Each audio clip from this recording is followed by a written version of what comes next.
اقدم بدی وطن ګام په ګام د ښکلا ستوري د امن پرنجو آمدیم در شعبه پاسپورت که تذکره خود تایید کنم. اینجا خیلی سهولت است، چون که تا اوجا میری مصرف هم میشه دیگه، اوجا بعد تا اوجا میری راه هم پیدا نمیکنی دیگه، اوجا راه بندی هم است، راه هم مشکل است. اینجا خوبتر شده، آسانتر میای تاپا میکنی در یک روز درست کارت الحمدلله خلاص میشه.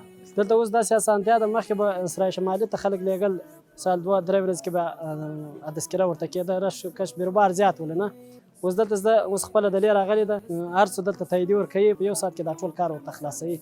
موږ لپاره ډېر سهولت ده. مخکې به تلو لاره کې سرای شمالي کې لاره به بنده وه، رش پش به وه، کرایې به مصرف کېده او بله کېده. اوس دغه ده، شکر ده، په داخل کې جوړ شوی ده او تاییدي دغلته کېږي په ریاست کې. دوی باید راشي رئیس پاسپورت ته د تذکرو تاییدي څانګې ته، او دلته تذکرات تایید کېږي.